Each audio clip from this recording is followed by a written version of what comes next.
4 अशा प्रकारची एक भीती असते की आम्ही पुरेसं असं काही करतच नाही. आम्ही आमच्या कार्यालयात एक निरीक्षण करून त्यांना विचारलं, मला त्या विषयावर माहिती हवी आहे ज्याविषयी लोक आता शिकू इच्छितात. मी म्हटलं की तुम्ही कुठल्या महत्वाच्या विषयावर शिकणं पसंत कराल. आणि आम्ही हे सर्वेक्षण काही वर्षांपूर्वी केलं आणि ते फारच मनोरंजक होतं. बरीचशी मनोरंजक माहिती होती त्यात.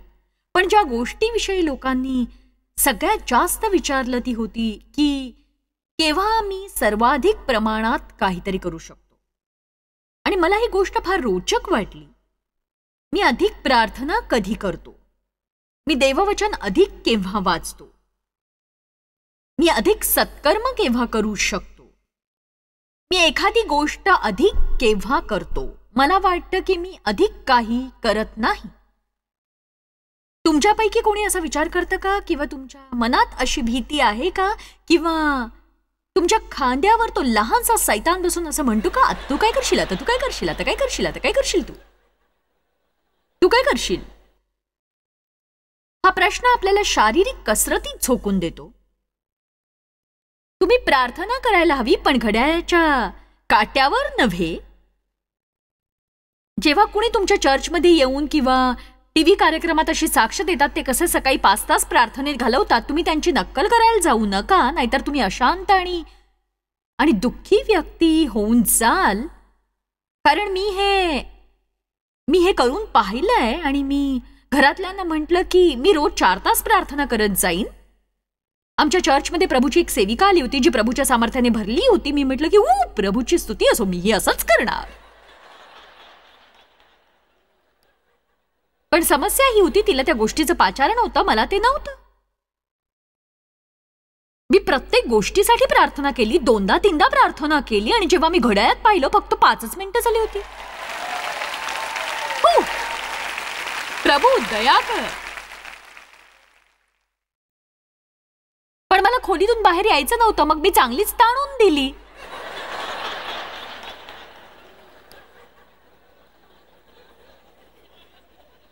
हा प्रार्थना विश्राम होता. प्रार्थना करताना जेव्हा लोक ताणून देतात तेव्हा तो असतो प्रार्थना विश्राम. आणि त्या दरम्यान जेव्हा त्यांचे डोळे उघडतात ते म्हणतात, ओ प्रभू तू मला आवडतोस. हो, मी नेहमी प्रार्थना विश्राम घेत असते.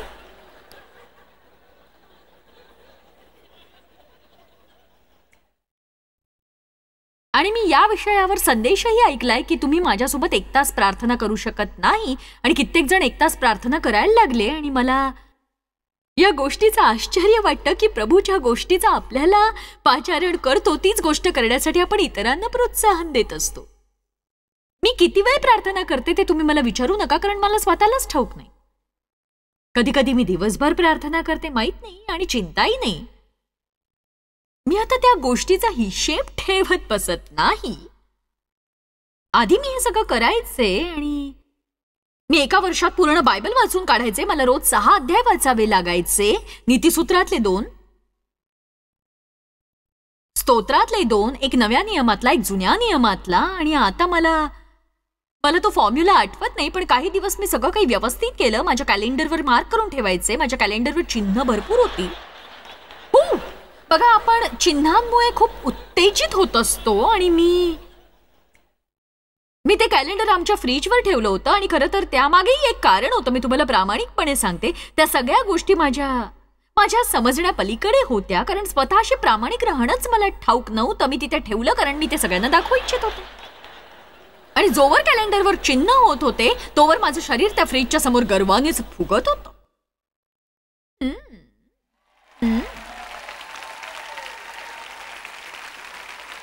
बघा, रोज 4 तास प्रार्थना करून आणि एका वर्षात बायबल वाचून तुम्ही कसे बदलू शकता? तर हे काही दिवस चाललं. हळूहळू मी मागे पडत गेले आणि जवळजवळ 36 अध्यायाने मी मागे पडले. त्यामुळे माझ्या कॅलेंडरवरचे रिकामे रकाने वाढू लागले. आता जेव्हा मी त्या कॅलेंडर जवळ जायचे मी त्यापासून पळच काढायचे. अगदी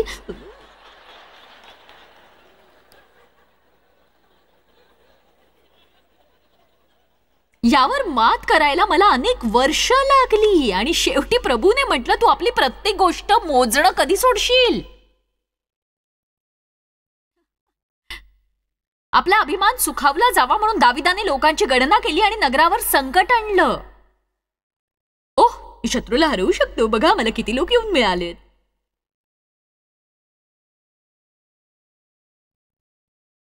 म्हणून भिवू नका की तुम्ही अधिक काही करत नाही, तुम्ही अधिक काही केलेलं नाही.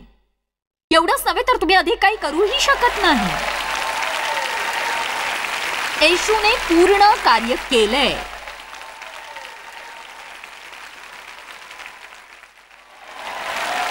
फक्त येशूनेच केलंय. आम्हालाही तेच करायचे जे पवित्र आत्मा सांगतो, ज्यासाठी आम्हाला पाचारण झालंय. आपण आपली तुलना इतरांची करता कामा नये, कारण प्रभूने प्रत्येकाला वेगळं पाचारण दिलंय. लक्षात घ्या, सकाळी प्रभू सोबत घालवलेला प्रार्थनेचा समय माझ्यासाठी आत्मिक न्याहारी सारखा आहे आणि मला हे कळत नाही की कसं पटवून सांगू, पण मला तृप्तीचा अनुभव मिळतो. कधी कधी मला 2 तास लागतात, कधी कधी 30 मिनिटं, कधी कधी 45 मिनिटं, पण मी सांगू शकते मी प्रभूमध्ये पूर्ण तृप्त होते, आनंदित होते आणि मी दिवसभरासाठी तयार होते. पण मी आत्मिक भोजन केल्याशिवाय घराबाहेर पाऊल टाकत नाही, कारण मला ठाऊक आहे प्रभूशिवाय मी काहीच करू शकत नाही. मी अगदी निर्बल आहे, मला बळ हवंय. मी अपरिपूर्ण आहे, मला प्रभूची परिपूर्णता हवी आहे जी सदैव माझ्यात कार्य करू शकते. मला सगळं काही मोजायची गरज नाहीये. मला वाटतं यात प्रभूचा अपमान आहे.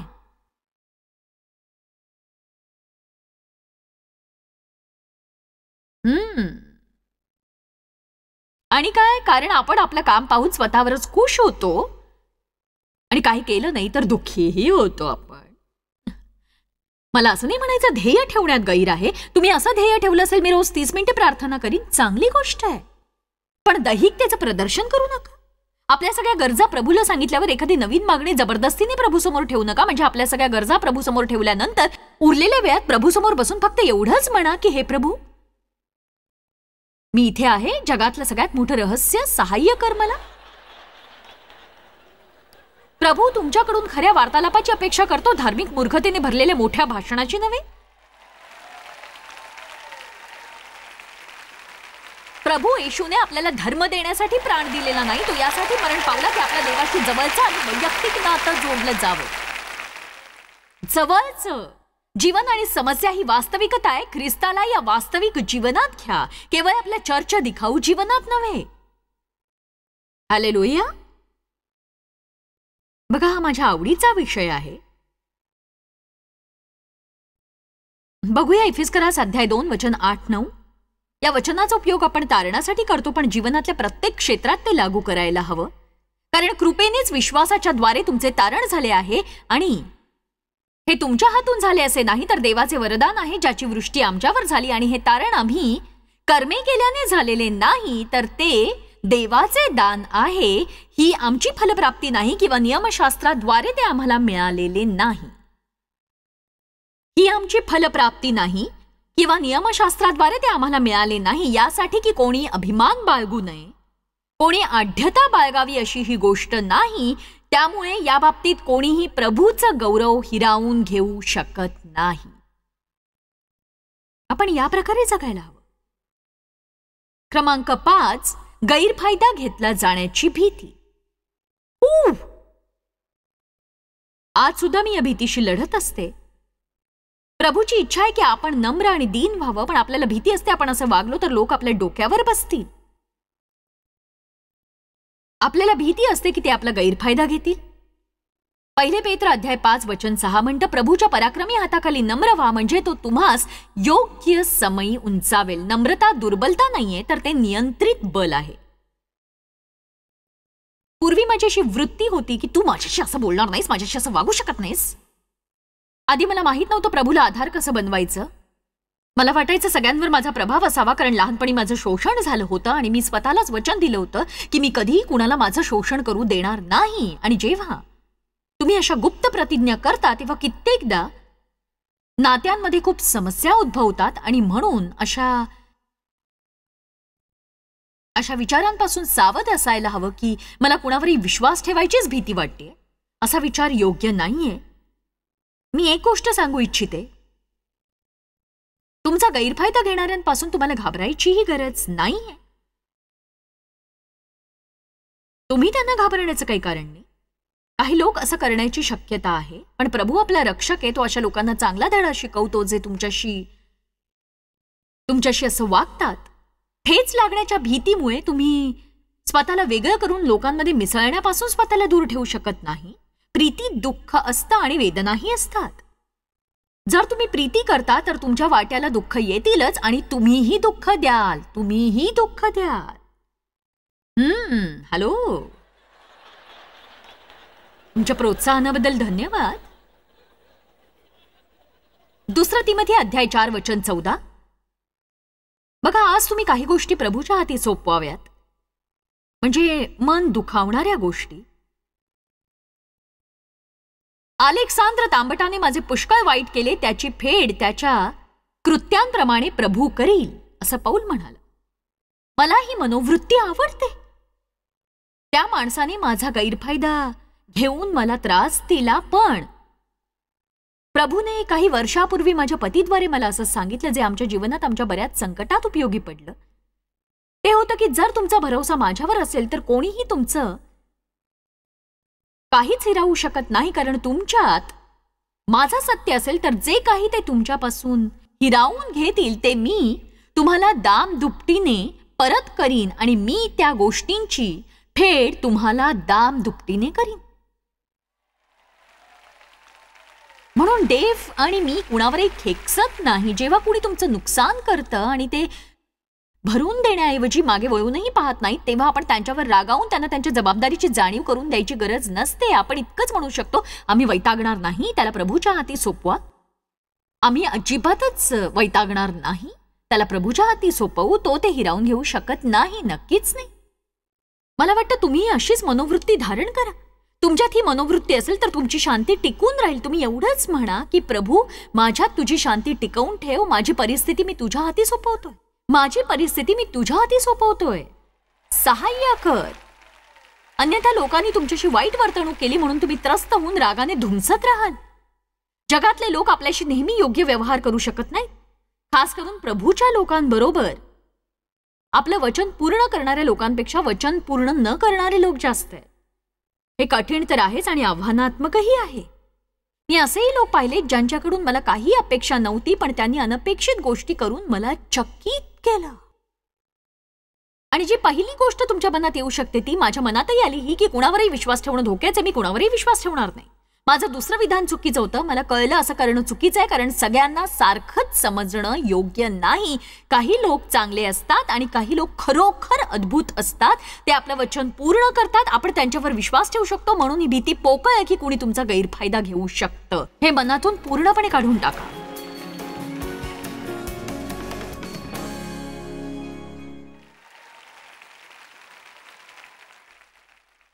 क्रमांक 6,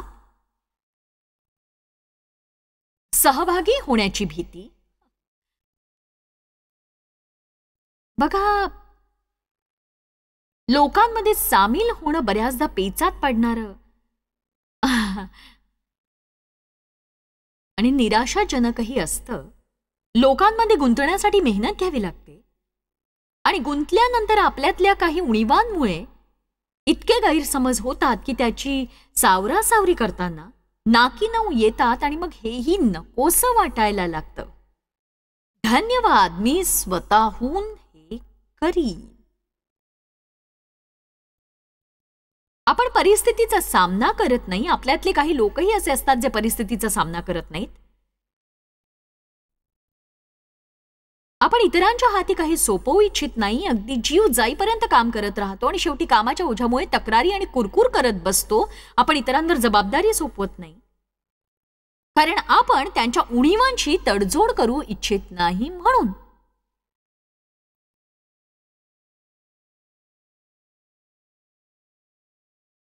त्यांचं काम आपल्यासारखं असू शकत नाही, कारण शेवटी आपणच सगळं काही परिपूर्ण रीतीने करणारे असतो. आता माझं नीट ऐका. 6 वर्षांपूर्वी मी मरायला टेकले होते. त्या सर्व कामांमुळे जे मी या सेवेसाठी करत होते, कारण परमेश्वराने मला या सेवेसाठी पाचारण केलं होतं. सुरुवातीच्या काही वर्षात हे सोपं होतं, पण माझ्या जीवनात एक असा टप्पा आला की मला वाटायला लागलं की आता माझ्याच्याने हे काम आणखी होणार नाही. मी प्रत्येक वेळी फक्त काम काम काम कामानेच व्यापलेली होते. आणि बघा, मी 90 पुस्तकं लिहिली आहेत. मी कधी सुट्टीवर जायचे नाही. आमेन. बघा, मला याचं वाईट वाटत नाही, कारण मी प्रभूच्या लोकांसाठी 100 पुस्तकांचा खजिना मागे ठेवून जाऊ इच्छिते. हे माझं ध्येय आहे. मला हे मागे ठेवून जायचंय, कारण मला वाटतं माझ्या जाण्यानंतर बराच काळ लोकांनी माझी पुस्तकं वाचावीत. कारण ज्या पुस्तकांचा प्रभाव माझ्या जीवनावर आहे त्यातली अधिकतर पुस्तकं 16व्या किंवा 17व्या शतकात लिहिलेली आहेत. विचार जेव्हा कागदावर उमटतात तेव्हा ते कायमस्वरूपी राहतात. आणि आमच्या सेवा कार्याचा विस्तार पाहून तुम्ही जाणू शकता की प्रभूने दिलेली जबाबदारी पार पाडण्यासाठी आम्ही किती कष्ट घेतले असतील. आणि मला आठवतंय, काही वर्षांपूर्वी मी माझ्या नवऱ्याला म्हटलं की ऐकलं का, मला काही म्हणायचंय. मी आता इतके कष्ट घेणार नाही, मी आता ते घेऊही शकत नाही. पण यासाठी या सेवा कार्याला जर लहान करावं लागलं तर ते मला सहन होणार नाही. आणि याच काळात आमचा मुलगा जो सगळ्यात लहान आहे, तो 25 वर्षांचा होता. आज तो 31 वर्षांचा आहे. तो आम्हाला हातभार लावू लागला. काही दिवस त्याने मदत केली, नंतर तो दुसऱ्या कामात गुंतला. तेव्हा मला जाणवायला लागलं की प्रभूने त्याच्यावर या सगळ्या जबाबदाऱ्या सोपवल्या आहेत, ज्या कधी काही माझ्यावर होत्या. आमचा थोरला मुलगा आधीपासून सेवेत होता, तो वर्ल्ड मिशन सांभाळत होता, पण माझ्यावर बऱ्याच जबाबदाऱ्या होत्या टीव्ही आणि रेडिओशी संबंधित असलेल्या. आणि मी केवळ त्यांच्याशी संबंधित सगळी कामच करत नव्हते, तर त्या कामात मी बुडाले होते. शेवटी मला जाणीव झाली की जर मला थोडासा आराम, आनंद किंवा शांती मिळाली नाही तर मी आणखी काम करू शकणार नाही. मला अजिबात काम करता येणार नाही. तुमच्यापैकी कित्येक जण असं म्हणत असेल की मी आता हे आणखी करू शकत नाही. किती जण असं म्हणतात की मी आता हे आणखी करू शकणार नाही. पण आता मात्र मी बदलले आणि डेव्ह आणि मी आता आमच्या ऑफिसच्या कोणत्याही कामात स्वतःला गुंतवत नाही. आम्हाला तिथलं सगळं काम ठाऊक आहे. गरज पडली तर आम्ही सहभागी होतो, पण गुंतत नाही. आणि आता मी स्वतःला माझ्या पाचारणासाठी पूर्णपणे समर्पित केलंय. मी अन्य गोष्टीही करू शकते, पण त्यासाठी मला पाचारण झालेलं नाही. तुम्ही एखादं काम करू शकता याचा अर्थ हा नव्हे तुम्ही तेच करायला हवं, किंवा कित्येक वर्ष तुम्ही एखादं काम केल्यामुळे आताही तुम्ही तेच करायला हवं असंही काही नसतं. आपल्या जीवनातही ऋतू असतात, त्यामुळे आपण पुढच्या पिढीच्या हाती जबाबदारी सोपवणं गरजेचं असतं. जे काही ते करतात ते मला करायला आवडणार नाही. आमच्या काही सीडी अल्बम्सचे कव्हर बघून मी लगेच म्हटलं की पण मला नाही आवडलं ते. पण एक सांगू तुम्हाला, या गोष्टींना महत्त्व देणं आता माझ्यासाठी महत्त्वाचं नाही. आणि अशा कितीतरी गोष्टी असतात, इथे म्हणा तिथे म्हणा, पण खरं सांगते मी त्याला जास्त महत्त्व देत नाही, कारण त्याचा परिणाम चांगलाच असतो. प्रभूचे आशीर्वाद, सेवा कार्याची वाढ, लोकांना मदत करणं इत्यादी. त्यामुळे मला सगळं काही आवडायलाच हवं असं काही नाही, आणि तुम्हालाही आवडायला हवंच असं काही नाही.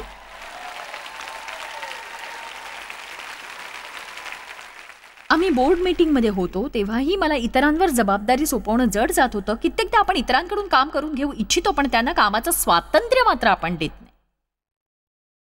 लोकांना अधिकार दिल्याशिवाय तुम्ही त्यांच्यावर जबाबदारी सोपवू शकत नाही. आणि जेव्हा तुम्ही त्यांना अधिकार देता तेव्हा त्याचा अर्थ हा, आता तुम्ही त्यापासून दूर राहायला हवं. तुम्हाला प्रत्येक गोष्टीत लक्ष घालायची गरज नाही. तर एकदा एका मासिकासाठी आम्ही रंग निश्चित करत होतो. मला इतरांनी निवडलेले रंग आवडले नाहीत. मी म्हटलं मला हे रंग आवडले नाहीत. माझा मुलगा म्हणाला काही जणांना आवडलेत. मी म्हटलं पण मला नाही आवडले. तो म्हणाला क्षमा कर, पण मला माहित नव्हतं तू स्वतःच्याच सेवेत आहेस. कारण मी त्यांना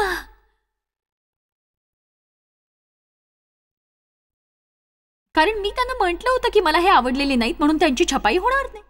क्षमा कर, पण मला माहित नव्हतं तू स्वतःच्याच सेवेत आहेस. आणि माझे डोळे उघडले. विशेष म्हणजे तिथे तोच असा होता जो हे बोलू शकत होता. पण त्याचं म्हणणं खरं होतं. हे गरजेचं नाही की मला सगळं काही आवडावं किंवा सगळ्यांना मीच चांगलं वाटावे किंवा प्रत्येकाने माझ्यासारखंच काम करावं. इतरांची मदत घेण्यातच शहाणपणा असतो. तुमच्या तुझ्या व्यवहारापेक्षा माझा संदेश अधिक चांगला आहे.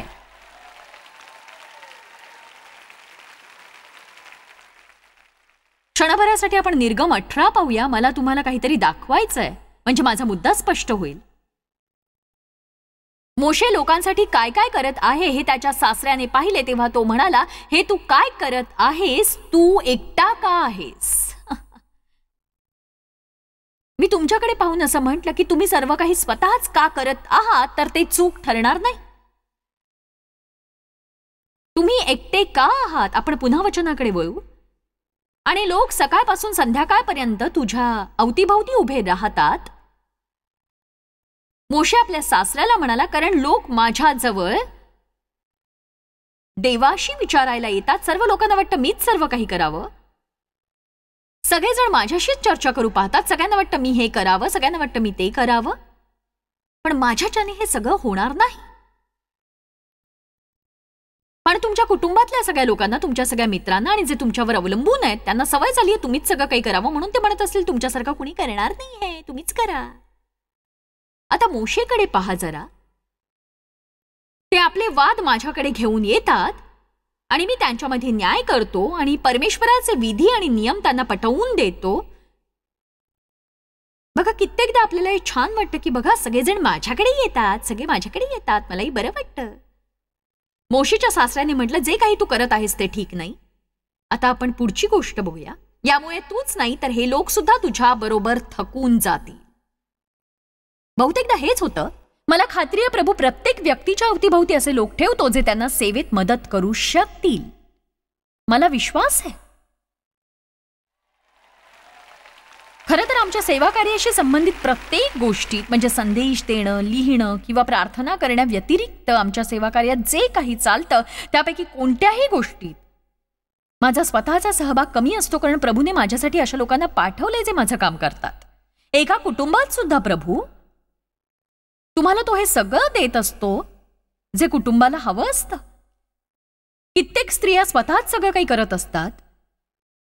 जर तुम्ही तुमच्या पतीला थोडंसं काम करू दिलं, जर काम दिलं आणि त्यासोबत अधिकारही दिलात, बघितलं घरचं सगळं काम मलाच करावं लागतं, अशा गोष्टीला आता आपल्याकडे जागा नाही. तुम्ही आनंदी आहात का की काम करण्यासाठी तुमच्याकडे वेळ नाही? आम्हाला वाटतं की आमच्या नवऱ्यांनी आमच्या कुटुंबाचं आत्मिक मस्तक बनावं, पण ते मस्तक बनून अधिकार गाजवू पाहतात. तेव्हा ऐका, तुम्ही आराम खुर्चीतच बसून राहा बरं. बसून थोड्या वेळ आणखी टीव्ही बघा बरं. मला वाटलं होतं तुम्ही बिलं भरून याल, पण आता तुम्ही मला शिकवाल का की कसा आणि किती खर्च करायचा असतो ते राहू देते.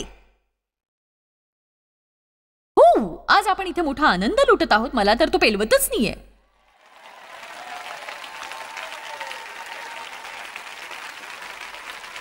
आमेन. तुमची मुलं सुद्धा काही कामं करू शकतात, पण ते तुमच्यासारखं करू शकणार नाहीत.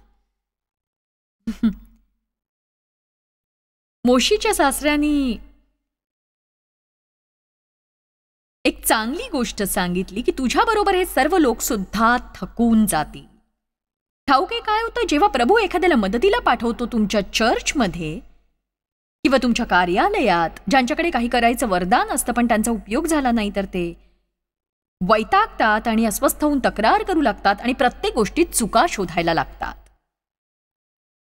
कारण देवाने आपल्याला कंटाळा आणण्यासाठी निर्माण केलेलं नाही. तेव्हा यापेक्षा वाईट काय असेल, तुम्ही निष्णात असूनही एका जागी बसला आहात आणि दुसराच ते करू पाहतो या भीतीने की तुम्हाला ते करू दिलं जात नाही, या भीतीने की कदाचित तुम्ही ते त्यांच्यासारखं करू शकणार नाही, आणि या विचाराने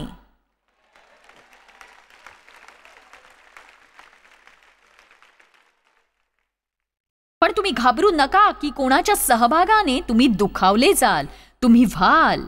तुम्हाला ते आवडणार नाही का?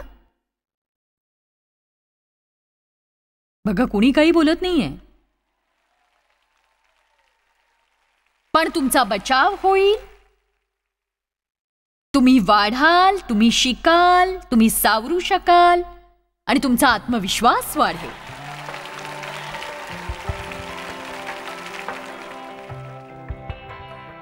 बघा, तुम्ही भीतीने त्रस्त झाला असाल किंवा भीतीमुळे तुम्ही ते सगळं करू शकला नसाल जे तुम्ही करणं गरजेचं होतं. आज तुमच्यासाठी शुभवार्ता आहे. भीती आता तुमच्या जीवनावर राज्य करू शकणार नाही. तुम्ही ताठ मानेने भयावर स्वार होऊ शकता आणि ख्रिस्तातलं स्वातंत्र्य अनुभवू शकता आणि याद्वारे तुम्ही प्रभूला जे हवं ते करू शकता, भीती वाटत असताना. म्हणजे तुमचं जीवन बदलून जाईल.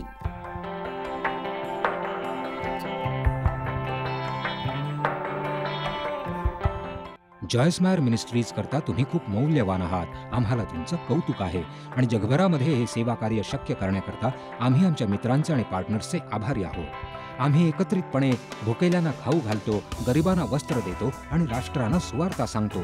तुमच्या प्रार्थनेच्या विनंती करता आजच jmmindia.org शी संपर्क साधा. आमच्याविषयी आणखी माहिती मिळवा. जॉयसच्या कॉन्फरन्सच्या तारखा पहा आणि ख्रिस्ताची प्रीती जगभरामध्ये पसरवण्याकरता आमचे सहभागी व्हा.